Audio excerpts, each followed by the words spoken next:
Shunaqa go'zal dinda ekanmiz. Alhamdulillahi ala ni'matil islam degan arablarda duo bor. Ya'ni islom ne'matiga Xudoga shukr degan. Lekin dunyoda 8 milliarddan oshdi odam soni. Ba'zi bir statistik ma'lumotlar 8 milliard 200 milliondan oshdi deyapti. Lekin shuncha odamning ichida 2,5 milliard odamda iymon bor xolos. Bo'lish mumkin, plus minus 10 mingta, 20 mingta, 30 mingta bo'lish mumkin. Endi dunyodagi statistik ma'lumotlarni anig'i qiyin. Xudoga shukr, nariga 5,5 milliard atrofidagi qavmdan qilmaganiga shukrda. O'ylab qo'rqib ketasiz odam, agar o'shnaqa otadan, o'shnaqa onadan tug'ilganimizda o'sha ota-onamizni dinida bo'lardikda endi. Xudo saqlasin. Kimdirda ota-onasi butga sig'inuvdi, bola ko'ruvdi, bolasi ham billa butga sig'inyapti, o'tga sig'inyapti, molga sig'inyapti.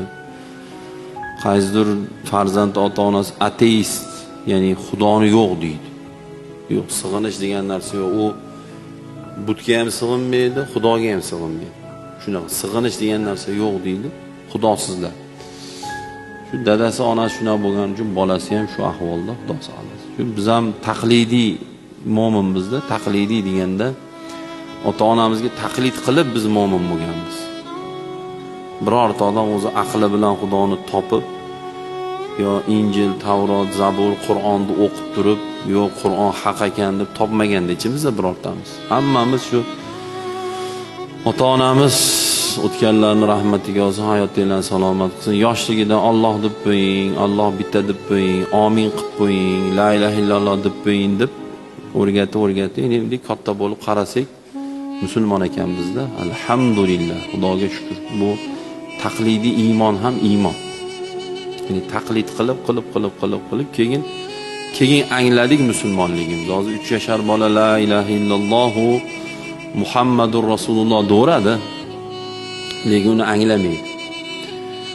1 yoshar bolaga refleks qilib odat qilsa bo'ladi. Alloh bitta deb qo'ying desa, nima qiladi? Biz mana shuni o'rgatganmiz bolalarimiz. Xursand bo'lamiz. 1 yashar bola nima u? Burnini yalab yotadigan bola. Lekin u miyasiga kiravergan, qo'lini bunday qilib ko'rsatavergan, ya'ni bola ham o'rganib bunday do'radi, lekin tushunmaydi. Alloh nima, bitta nima, ikkita nima tushunmaydi u. Keyin katta bo'lib anglaydi. La ilaha illalloh, Allohdan boshqa iloh yo'q. Muhammad Rasululloh. Allohning elchisi sallallohu alayhi va sallam.